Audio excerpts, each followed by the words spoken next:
The CBS Radio Mystery Theater presents...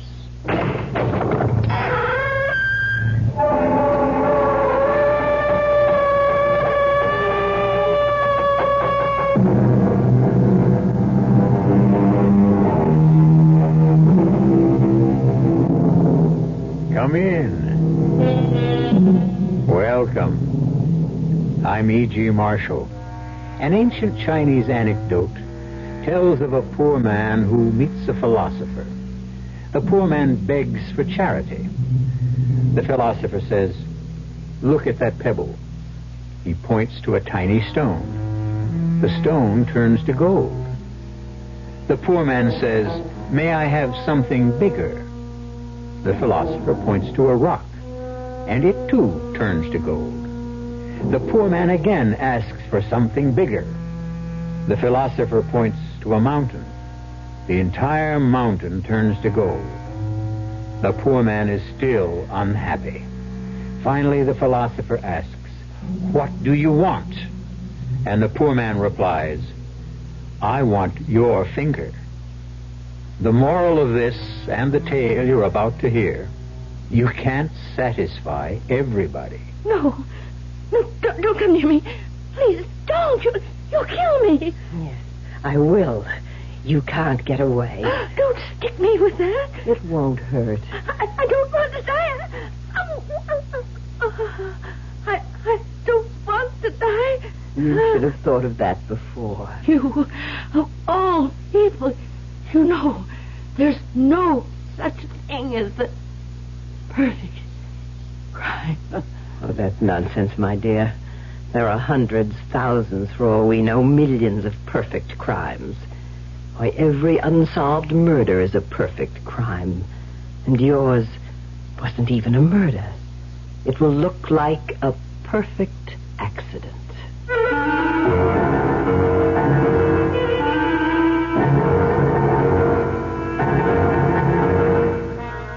Our mystery drama, I Thought You Were Dead, was written especially for the Mystery Theater by Sam Dan and stars Arlene Francis.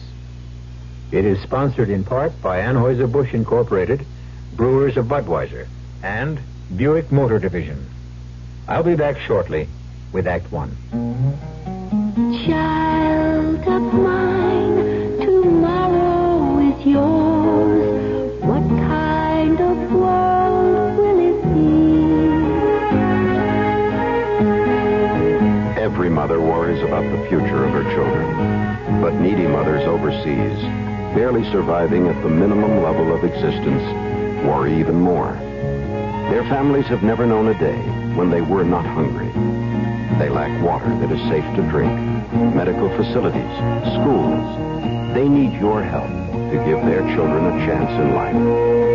Through CARE, you can provide them with food, drinkable water systems, schools and medical care, and the means to help themselves. Help a mother to save a child's life today. Please send your dollars to CARE, Department 2, New York 10016. What do you tell a husband who comes home and says, "I just don't know about a vacation this year"? well, you tell him about Ramada Inn's family plan, where your kids 18 and under share your room free. And you tell him about the toll-free Ramada Inn's reservation number, 800-228-2828. At least that's what I tell him. At Ramada Inns, you're always welcome home. This is Al Wisk. Tuesday night on Sports Central Dallas, we'll have a look at the new World Football League with its problems and with its promise. Our guest will be the WFL's Director of Football Operations, Henry Lee Parker. Our first sports question: in 1964, the New York Jets signed two quarterbacks out of college for $600,000. Joe Namath was one. Who was the other quarterback? Sports Central Dallas, Tuesday night, 6 to 7 p.m. The World Football League on KRLD.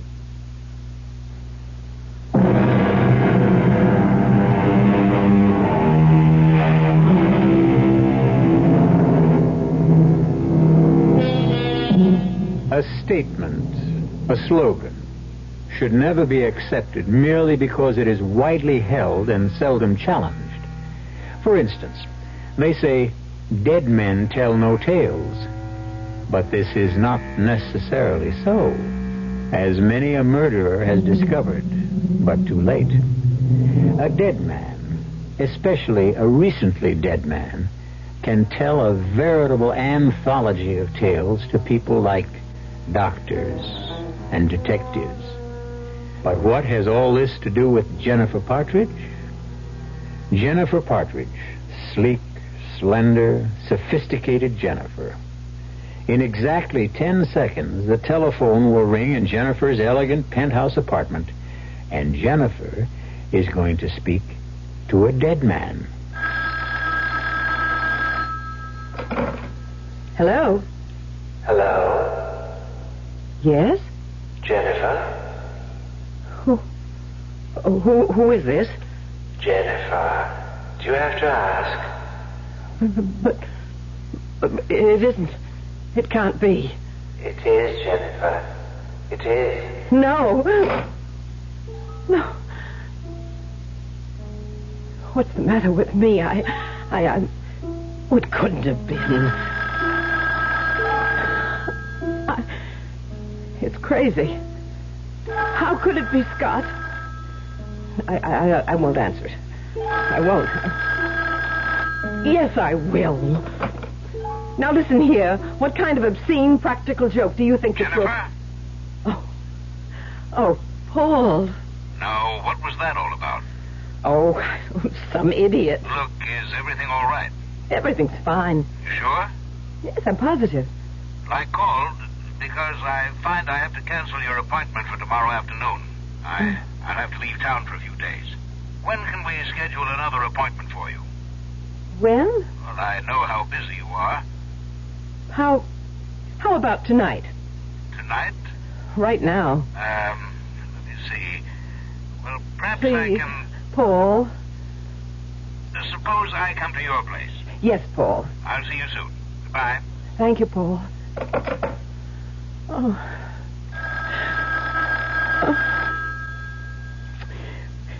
The best thing is not to answer. Oh, Martin. Martin was supposed to call at 7:30. Yes, it must be Martin. Hello, Martin. Hello? So, it's Martin. See here. Whoever you are. You know who I am. Martin's a moron. Yes, he's rich, but he's a moron. Do you mean you actually murdered me for Martin?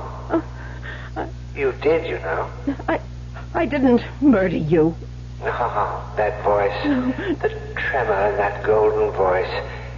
I can almost see the teardrops beginning to well in the corners. Who are you? What do you want? I'm Scott. I'm your husband. And your place is with me. But you're dead. Exactly. Exactly.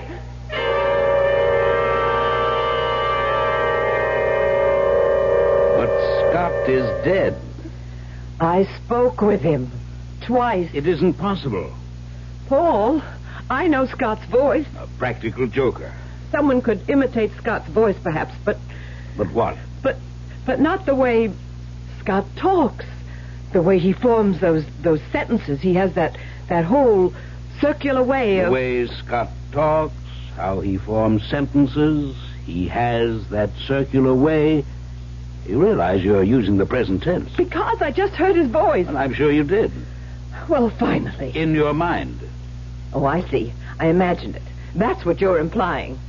Well, there are all kinds of technical terms we might use to describe this phenomenon, but imagination is as good a word as any, and it really tells the story. But I heard the phone ring. I answered it. It was Scott, and I hung up. Yes, Jennifer.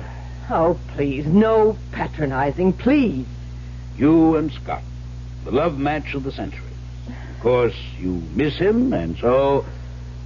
And so? What? And so you actually did hear the phone ring.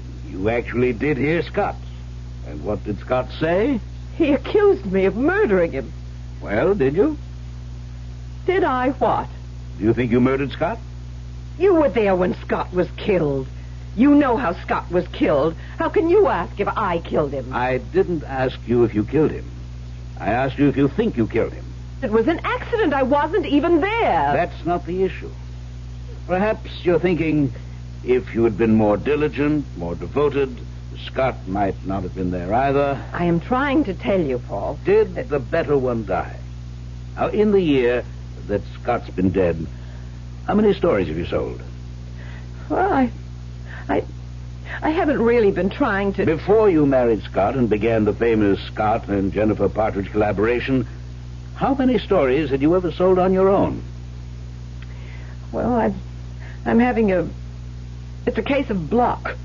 Writer's block. It happens now and then. But you are writing. And Martin tells me he's having trouble. Editors complain something seems to be missing. People are starting to talk. Was Scott the real creative talent of the team? It's a lie. Now, you may be one of America's top psychiatrists, but you are still a male chauvinist. You consider the fact of a man and woman writing team, and what is your automatic reaction? The man is the one who is the true talent. I'm only trying to tell you... Never mind that just now. Let's consider what I'm trying to tell you. Yes? I'm trying to tell you I heard Scott's voice on the telephone. Scott called me on the telephone. And I am trying to tell you why you think...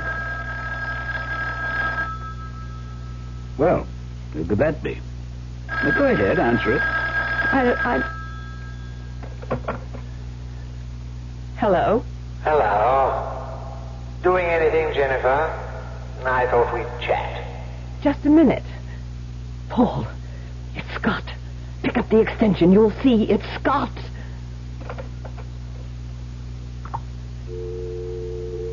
There's no one on the line. It's just a dial tone. But it was Scott.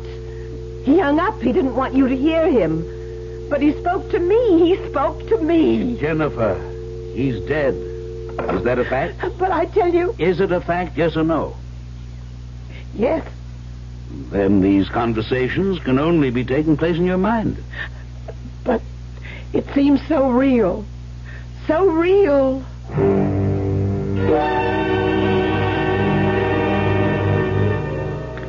He looked deep into her eyes, into those smoldering, passionate eyes, and he knew... Now he knew. He knew how it could be possible for a man to sacrifice his honor, his career, his country. You have that, Miss Hewlett? Yes, Mrs. Partridge. To please read it back.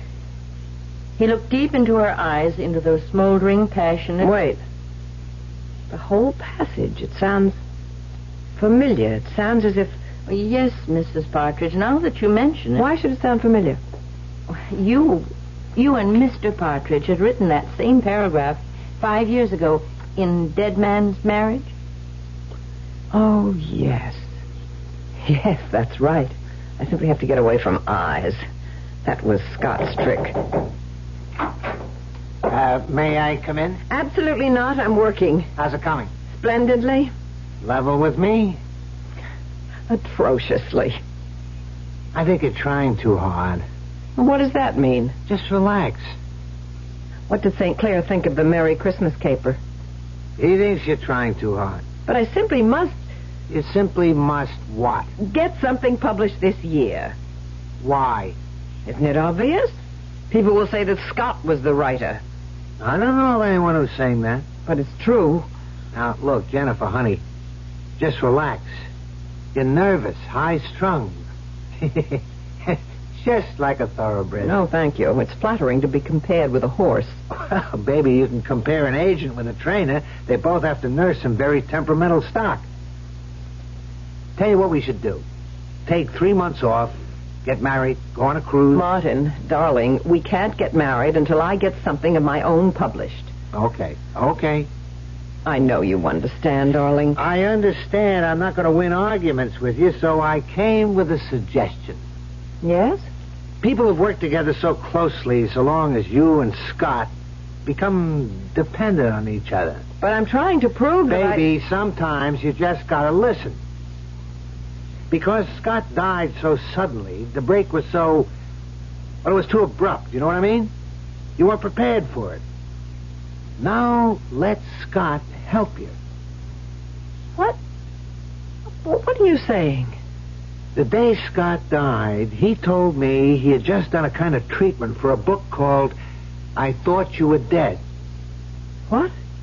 You know how he was? He'd fill up a whole yellow pad with a storyline. Well, he said he just did something called I Thought You Were Dead. Why not finish it? I don't know what you're talking about. What? You mean you're not aware of the story? No, Scott never discussed it with me. But he said he had written 11 yellow pages. He had the whole plot. Miss Culet? Yes? Have you seen 11 yellow pages? You know, the kind Mr. Partridge would do by hand?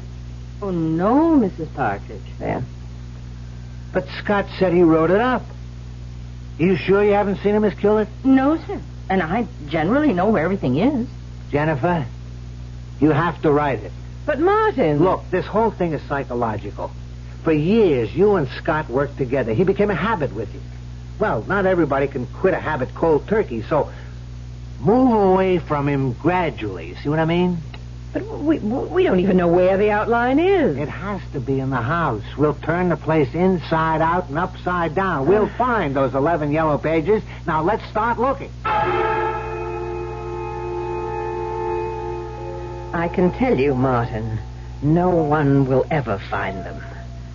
Because long ago they had been reduced to ashes.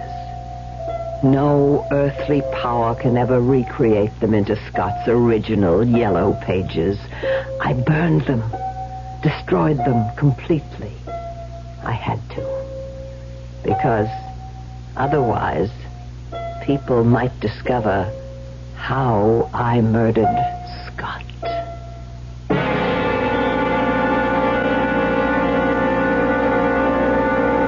The Partridges, Scott and Jennifer.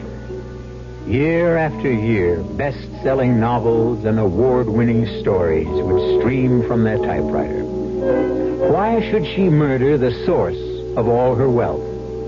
Why? Simple. Didn't you ever hear the story of the goose that laid the golden eggs? We'll have some interesting little nuggets for you when I return shortly with Act 2.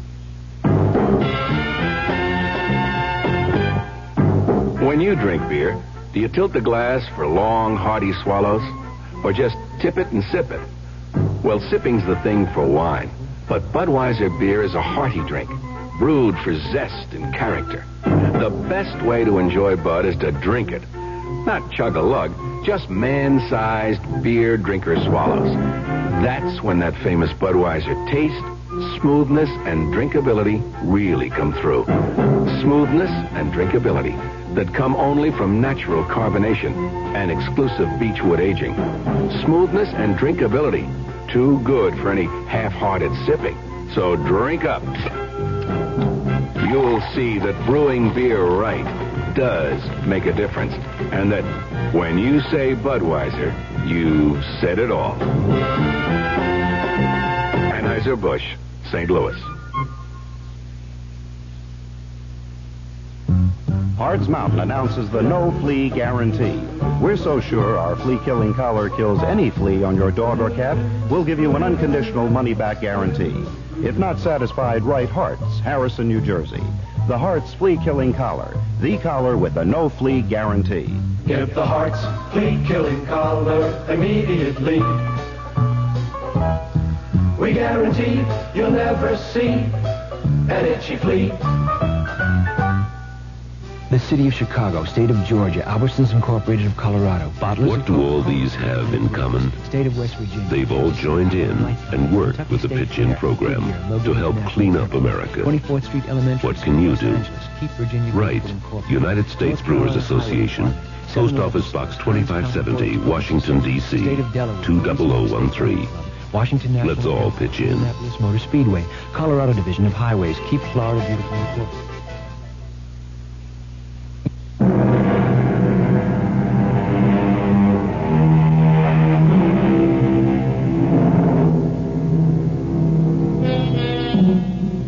Yesterday, the phone rang, and Jennifer Partridge answered it. It was her husband, Scott. They chatted briefly, And then Jennifer hung up. But everyone knows that Scott has been dead for over a year. Of course, what everyone doesn't know is that Jennifer murdered him. The sun rose, finally. At first, a pale rose glow on the distant eastern horizon. No distant eastern horizon. What an indigestible mouthful that is. Damn. Oh, descriptive narrative came so easily to Scott. Why do I have to worry about the sun rising and the distant eastern horizon? I'll just say, the next day. The next day. Oh, that's so abrupt. Say, don't you hear that damn phone, Miss Hewlett? But, Mrs. Partridge, you always insist on answering the phone yourself. Pick it up. Well, yes, ma'am. Hello? Hello, is that you, Miss Gillett? Yes, sir? Is Mrs. Partridge there? It's Mr. Evans. Are you here, Mrs. Partridge? No. No, Mr. Evans. Mrs. Partridge has gone out this morning. Tell her to get on the phone. But she isn't here. Tell her I have news from St. Clair. He has news from Mr. St. Clair, Mrs. Partridge. All right, I'll take it on my extension. Yes, Martin. Oh, I see you came back. Martin, I do not like to be disturbed while I'm working. What are you working on?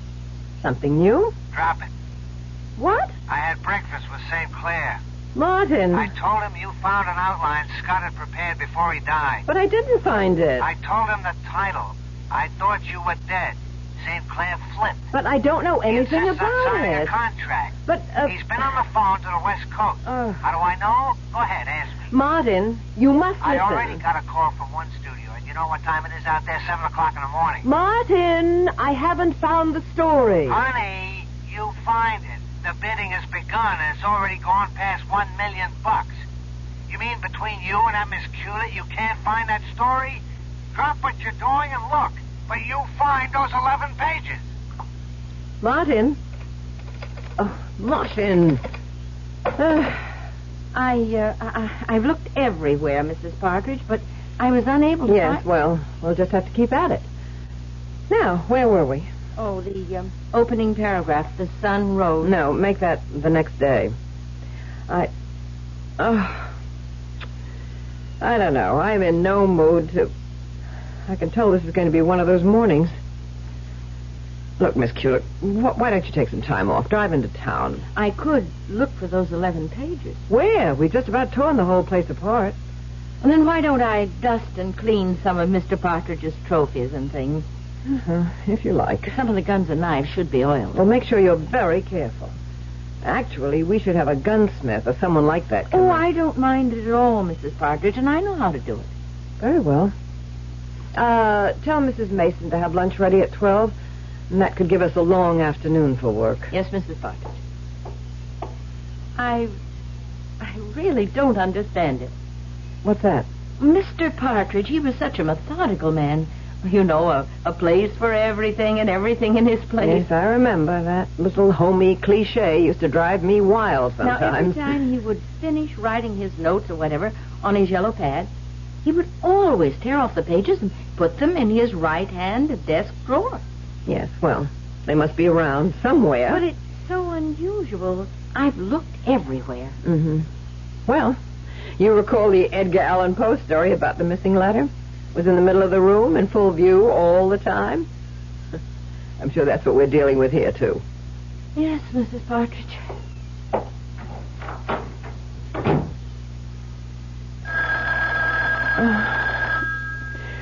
Oh, all right. All right. I'm not afraid.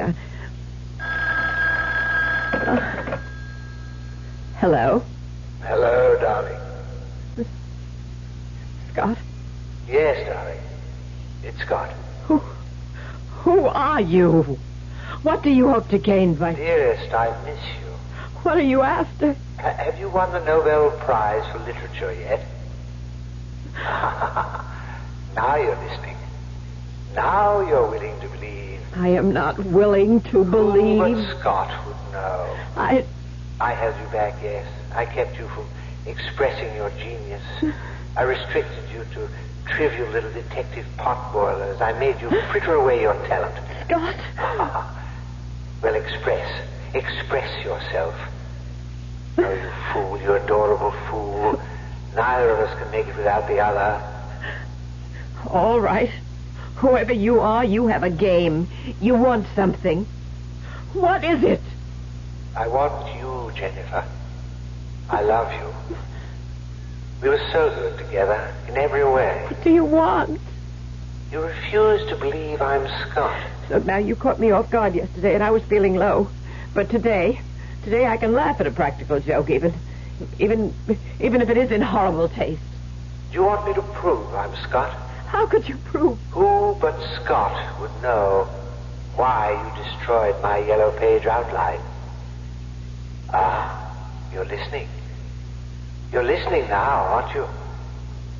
I don't even know. I don't know what outline you're talking about. How she kills her husband. And I left it lying around. I didn't think you'd use it to kill me. I didn't. Well, it doesn't matter now, darling. It doesn't matter. I've already forgiven you. We need each other. We're incomplete apart. I can't come to you. No. Therefore, you must come to me. I didn't kill you. Must I tell you how you killed me? No. Perhaps I'd better. No. You seem to have forgotten. Please. That morning, I had a date to go duck hunting with Paul and Martin. And... No, don't. And I took the 12 gauge and... No. No.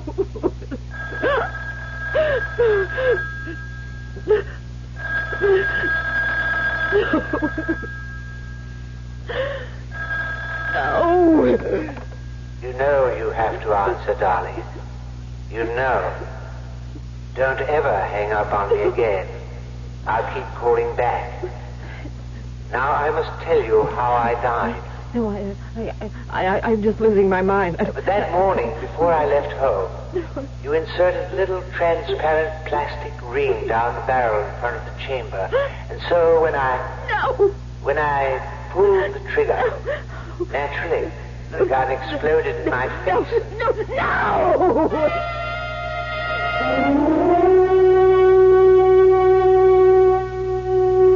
Miss Hewlett found you lying on the floor.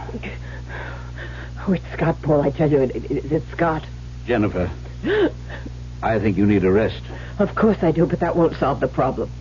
Now, please, stop fighting me. I can't indulge you in this childish fantasy. But then let me tell you why it is Scott. Just listen. Not only is it Scott's voice, which an actor can imitate, but it is Scott's diction, his idiom. Also well known from Scott's writing and broadcasts.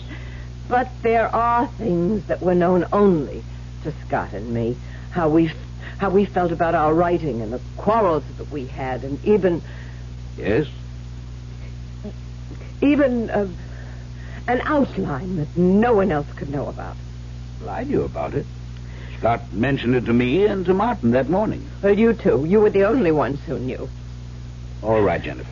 Let's face it. These conversations, they really are taking place, but in your mind. Paul, you simply have to believe that Scott is on the telephone. Guilt and remorse. First, you thought Scott was holding you back, getting a free ride on your talent. I never said... You're talking to me, Jennifer. You wanted to be free of him. An accident happened. Scott was killed. Your wish came true. I never wanted Scott to Not be killed. consciously. But when he died, that wish did come true. But you were wrong. You can't work without Scott. But I spoke to Scott. I'll tell you who's on the end of that phone. I'll tell you to whom you're speaking. To your guilty conscience. Admit it. Then face it and fight it. I can write without Scott. You believe it, don't you, Paul? I mean, you do. You believe it? Of course you can. But you can't work here. Not in this house. Why? This isn't a home. It's a museum. Every room is dedicated to Scott. Weapons, souvenirs, pictures. Scott always insisted on having the things he wrote about in front of us all the time. If we were going to poison someone, we'd have that bottle in front of us with the poison in it, and we'd fill the bottle and we'd make it mean something dynamic. And that's why we have all these things, all these spears and these knives and these guns and everything. I agree. Realism is great. but get rid of everything in this house that you can associate with Scott. I still love Scott. Clear the house of all this But junk. how can I part with the things that have... You'll never be free of Scott as long as everything around you reminds you of Scott. Oh. Well, maybe, Paul. You may just have something. Another thing, you might get rid of Miss Hewlett. Miss Hewlett? But she's a perfect gem. And she's one of the reasons you're trying too hard. Miss Hewlett? Why, most of the time I hardly know she's there. Well, I'm afraid, subconsciously, you're thinking she's comparing you with Scott. Oh, that's true. That is true, and I never thought of it. But, I mean, she's given us 10 faithful years. How do I know. I'll tell her I'm going on a long trip. And I'll give her a year's pay. 2 years' pay. Be generous and be kind. Just remember, for years now, she's had no other life except working here for you and Scott. Yes, I'll be very considerate of her feelings. The poor thing.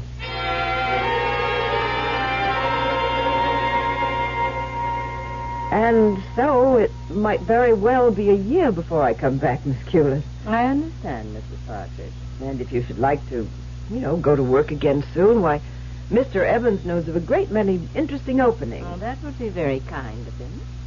I'll miss you very much. No, ma'am, you won't miss me too much. I mean that, Miss Hewlett. You won't miss me. Because I'm not going anywhere. What did you say? Oh, I believe you heard what I said, Mrs. Partridge. I have no intention of leaving this house.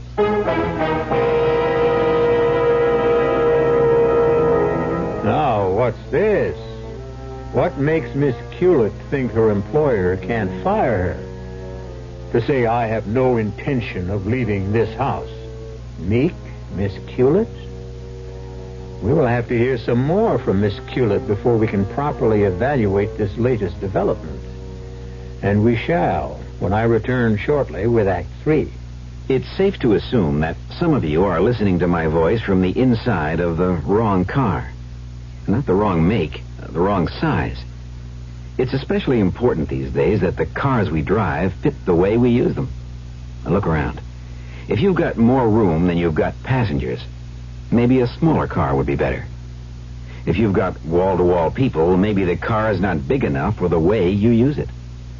And if you've taken the big car and left the small one for your wife to use for her carpools and shopping and Cub Scouts and whatever, well, we've got a message for you.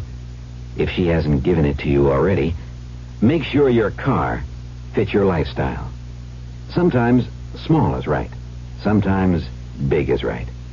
Buick makes both right. From Opel to Electra 225, Buick has a car for the way you drive.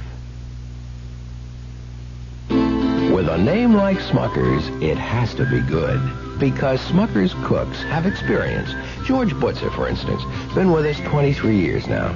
George does a little farming over in Marshallville, but his main thing in life is mixing just the right amounts of sugar and real fruit to make Smucker's preserves. No artificial stuff, only natural ingredients in Smucker's. You've got George Butzer's word for it, and he's been with us 23 years. George has a nice up-and-coming young assistant, though. Willard Schoolcraft, been with us since 1957. And who knows, if he keeps up the good work, he may get to be a full-fledged cook someday, too. At Smucker's, we never rush the quality. With a name like Smucker's, you know it has to be good. It has to be good. Taste an American tradition. Taste the good natural flavor of Smucker's. Preserves, jellies, toppings, and syrups at leading grocery stores.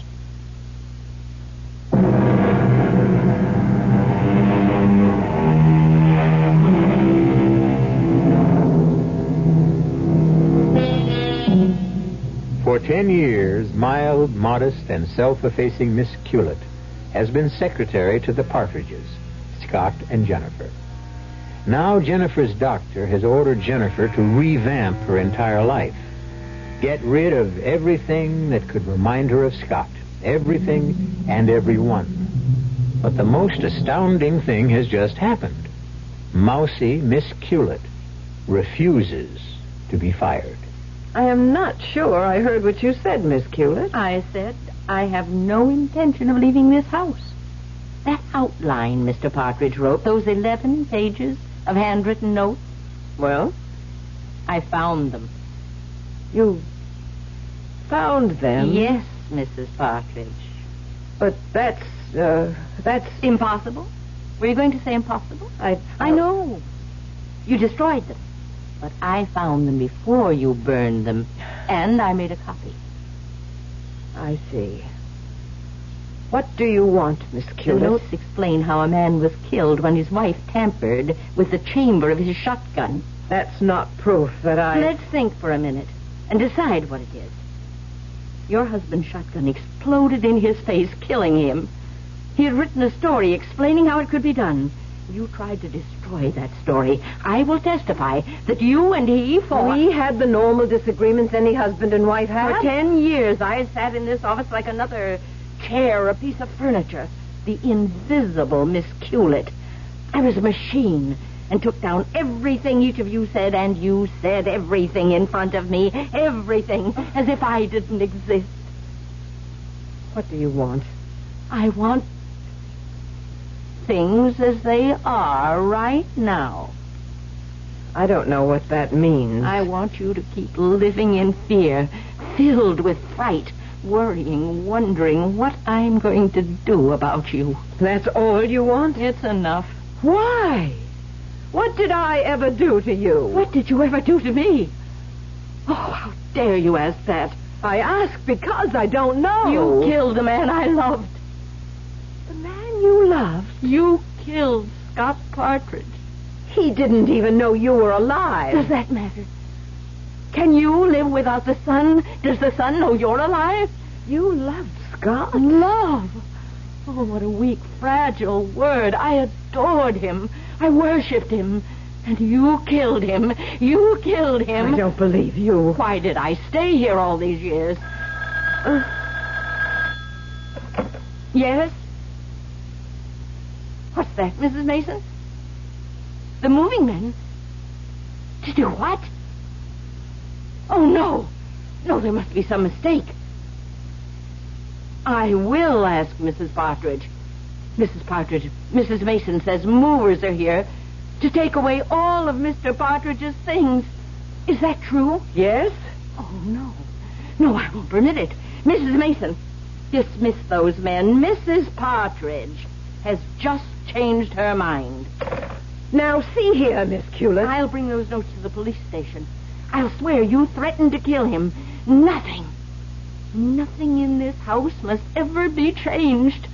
Do you understand? This place, it must remain a shrine to his memory.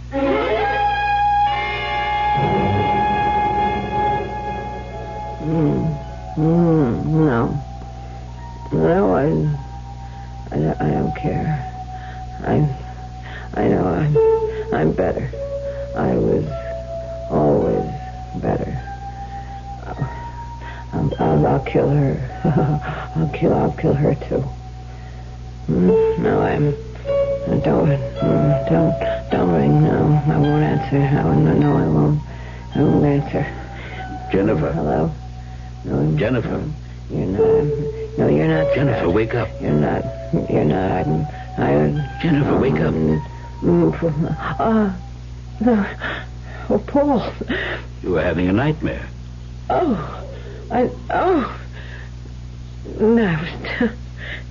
I was trying to put some notes together, and I just must have fallen asleep. But what are you doing here? Well, I happened to be in the neighborhood. I thought I'd stop in and check on you. Now, Jennifer, what's the meaning of all this? All what? Well, I thought we'd agreed to transform this house from a museum, from a memorial to Scott, into a home for you. Well, and Miss Culett, she's downstairs cleaning a revolver. Why is she still here? Because. Yes, because? Because that's how I want it. something's not right. The way Miss Hewlett smiled at me when I came in here today. Ah, yes, Miss Hewlett. As if she knows something. But that's not what I find strange. Miss Hewlett.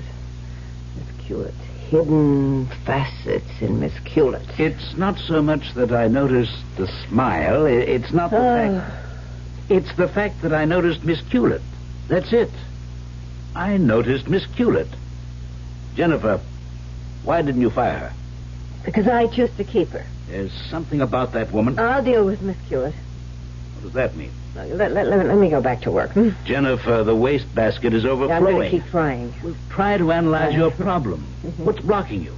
Do what Scott would do. Don't you dare mention his name. Learn from Scott. When faced with a problem, how would Scott approach it? Scott would say 3 magic words. And what were they? Who, why, how. Who, why, how. Every good story must have a strong who, a logical why, a believable how. That's the telephone. Shall I answer? No. Because if you answer, there'll be no one on the other end. Let me. Hello? Hello, darling. Scott. Jennifer, it can't be Scott. How's the writing coming, darling? Who, why, how. Jennifer, you know the how. It's Scott's voice on the phone. Now discover the who and the why. The who and the why. What was that, darling? The who and the why. You remember who, why, and how, don't you, Scott? Dearest, I don't remember. Yes. You are a phony. And the little game is over. And it nearly destroyed my mind. But no more.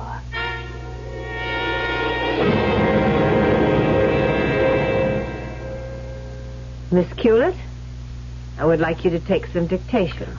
I found another outline Mr. Partridge had done some time ago. Oh? Are you ready? Oh, yes, indeed. He calls this, If I Loved You Twice as Much, You'd Be Half as Dead. Oh, poor darling Mr. Partridge. He would always begin every treatment with a joke. Now he sets it up. Husband, wife, secretary. Secretary idolizes husband. Husband idolizes wife. Wife hates husband. Wife murders husband. Are you getting all this? Oh, yes, yes. Secretary decides to drive wife insane. Secretary hires actor to impersonate husband's voice on phone. He wrote that? Secretary knows all the inside, intimate details of husband-wife relationship. Coaches actor so he can sound authentic. Yes. Wife believes actor is husband until... Until what? Don't you know? How would I know? Until wife discovers secretary is behind it all. Then... Then what? Then wife kills secretary. How? Like this. No. Don't touch me with that. Don't touch me. No. Oh, no. Oh, get me to a doctor. You killed me. Of course. This dart, the tip, is covered with... I know. Oh, please, call a doctor. I'm getting dizzy. Poison. Curare. Scott and I used it as a gimmick in our South American jungle mystery. Please, call a doctor. He could do nothing for you now, you little fool. It was a good try. You did hire an excellent actor. I compliment you. I didn't hire anyone. Forget it. But I didn't. What do you mean you didn't hire anyone? Who else if it wasn't you? It wasn't me. Then who? Why? How? Miss Hewlett! Miss Hewlett! Answer me!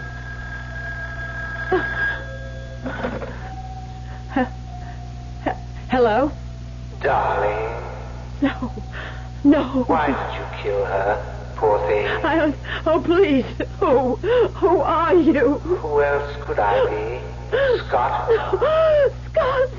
Darling, you killed so quickly for such trivial reasons. Poor girl, she'd have done you no harm. Me? Couldn't you be generous enough to share part of the fame with me? Scott, if I could only do it over again. You do everything the same way. It's how you're made. Scott, what's going to happen to me? You can't make it on your own, sweetheart. You need me. Scott, I need you so badly. Darling, you know the pills we used in Murder of the Fontaine? No. Just one pill. You'll go quickly, easily, no pain. You'll just fall quietly, pleasantly asleep. I'm afraid. I'll be with you. Now put the phone down. You'll still hear my voice. Yes. The bottle is on the shelf. That's right. Open it. Fine. Take one pill, one smooth little red-coated pill. Now place it in your mouth. That's a fine peppermint taste. So refreshing. Now, sit in the easy chair.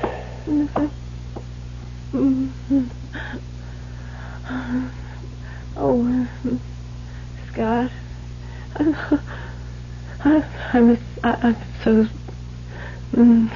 sleepy. Now, close your eyes, dear. And soon, we'll be together again. Scott? Hello, darling. Hello.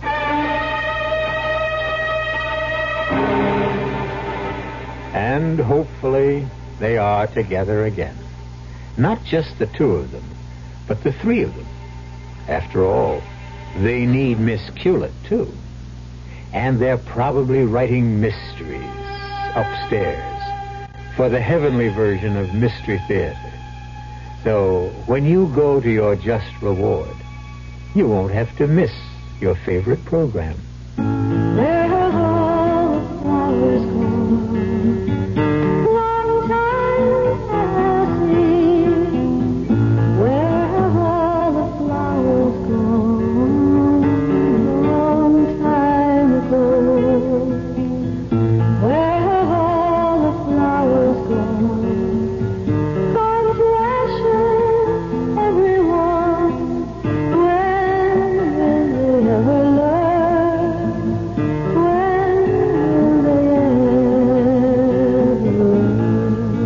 Smokey has been telling us to be careful with fire for over 30 years. Yet last year, we still started over 100,000 careless forest fires. When will we ever learn? When will they ever learn?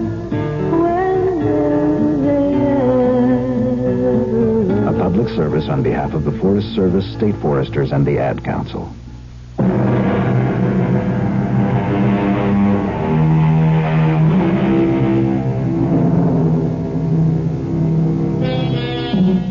Well, tonight we did more than just entertain you. We also taught you one of the tricks of the trade. Who, why, how. Those are the three magic words. Our cast included Arlene Francis, Mary Jane Higby, Robert Dryden, and Guy Sorrell. The entire production was under the direction of Hyman Brown. Now, a preview of our next tale.